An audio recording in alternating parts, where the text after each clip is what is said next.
Disclaimer: everything I'm about to talk about related to Overwatch 2 is subject to change. But it probably won't.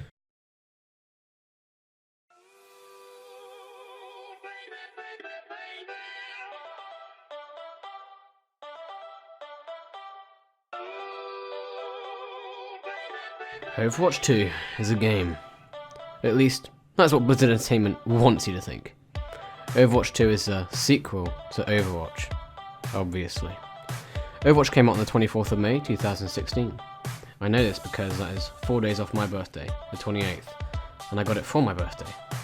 I don't know too much about the game, but I'd seen it on a couple streams and begged my mum to buy it. On my birthday, I then got the game. For my birthday.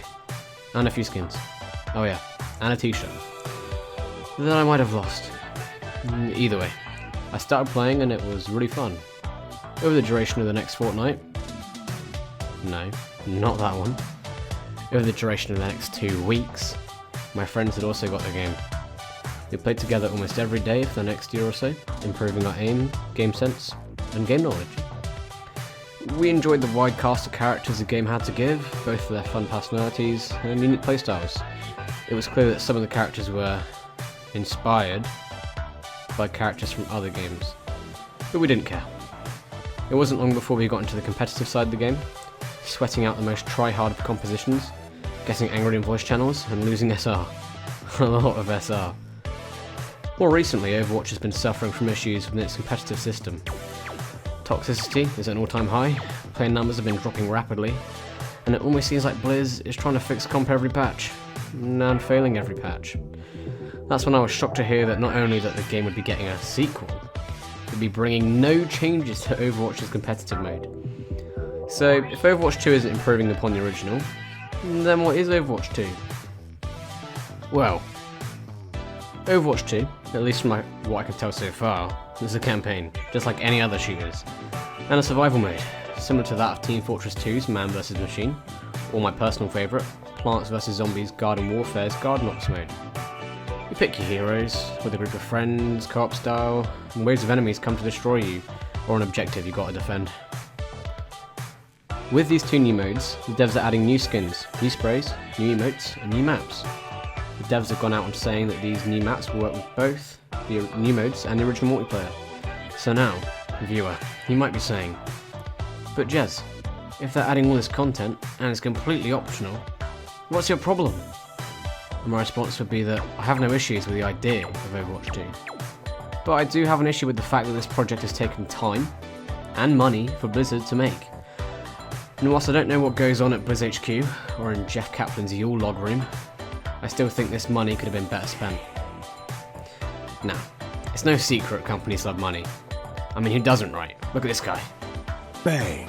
So it's obvious why Blizzard is trying to sell us a game that we already own half the assets for. But will this be good for the community, and not just Jeff's bank account? Short answer, no. And a long answer is an even bigger no. Remember how I told you about the game's competitive state being awful? Yeah. It doesn't look like it's going to be changing anytime soon. In fact, I can see Blizzard never trying to answer the issue. The most recent major change that made it competitive was roll queue. And don't get me wrong, it was a good try, but it just defeats the whole point of the game. I don't want to get too deep into something not related to the new game, but we'll make it quick. The new roll queue system means that in comp you need 2 of each class: tank, support, damage. Damage is it's a new class, but it involves everyone that used to be in DPS and defense, so Torb and Reaper are in the same class. Whilst at face value this seems good, and it forces people to make up a good team, it also takes half the fun out of the game. I don't mean just goofing around, because you can still do that in quick play, but this hurts the competitive scene dramatically. It makes the game stale very quickly, and ironically, not all competitive teams play the meta. For example, look at the team Clockwork Vendetta. This is their favourite composition to play. Or at least it used to be, until these new restrictions came about. What was I talking about? Oh yeah, Overwatch 2. The game adds nothing to the original Overwatch. It's more of a distraction, a side hustle, like Mace Snowball Fight. But you have to pay for this one. I can assume at least. Oh, actually? No wait. Turns out it does add something to the game. Overwatch 2 will be adding new maps. Wait, I already talked about that, didn't I? Ah. Turns out those maps in Overwatch 2 will be absolutely free for any Overwatch 1 owner. Wait, if the best part is... Wait, what? Okay. If we get the new content we wanted for free, and the content that a small portion of the community wants for not free, then no one is going to buy Overwatch 2. Now, I want to make it clear that Blizzard has not said that the game will cost money, but it is highly doubtful that it will be free. The fact that they've gone out of their way to redesign characters and make a whole new trailer means that they're trying to trick the public into believing that this is a whole new game and a whole new experience. This is further evidenced by the fact that Blizzard's going for a campaign in the first place. It is extremely hard to monetize a game's campaign after the game's been bought in the first place. I mean, we don't want another Dead Space 3, do we, guys? You know, the one where you had to buy weapons to beat a single player game? No. Overwatch 2 will not be free. It's highly likely that Blizzard will charge the $60 for it, the £45. But if Blizzard's feeling nice, $40, £30. That would be cheaper than the original, but what are you paying for here? Like I said 126 words ago, the Overwatch team are redesigning Overwatch's characters.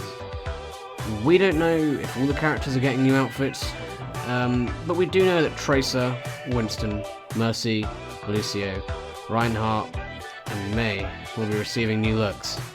Nothing is shocking about these new skins. They aren't absolute travesties or amazing, just extremely mediocre. In my personal opinion, I do think the original skins are way better than these, not only from art style, but also character design, gameplay-wise. On the new skins, they've tried to add loads of little glowy bits onto the characters' shoes and armour, probably to try and fool you into subconsciously thinking they're better than the originals. But to me, they do come off as tacky, some kind of kid show trying to show you what the near future would look like. The designs seem haphazard and not very meaningful. I don't know what they've done to the characters' hairs, but they look pretty bad. Reinhardt now looks like he's trying to copy Torbjorn, and Torbjorn looks like his beard has its own beard underneath it. Lucio's got jellyfish in his head, and Winston looks like he's just bought a subscription to Dollar Shave Club. Dollar Shave Club does not sponsor this video. However, the Finn and Judge channel is open to negotiation, because just like Blizzard, we love money. Sponsors aside, if you have any interest in Overwatch's paper-thin lore, and want to buy game modes that already exist in other free games, and are willing to spend money on a sequel you didn't ask for, then by all means, buy Overwatch. If you only care for the main thing that poured you into buying the original in the first place, the PvP, then don't. The cosmetics aren't worth the money, and you can watch a campaign on YouTube if you care about the non-existent story. And don't forget, the world could always use more heroes, so don't give your money to a company that sucks China's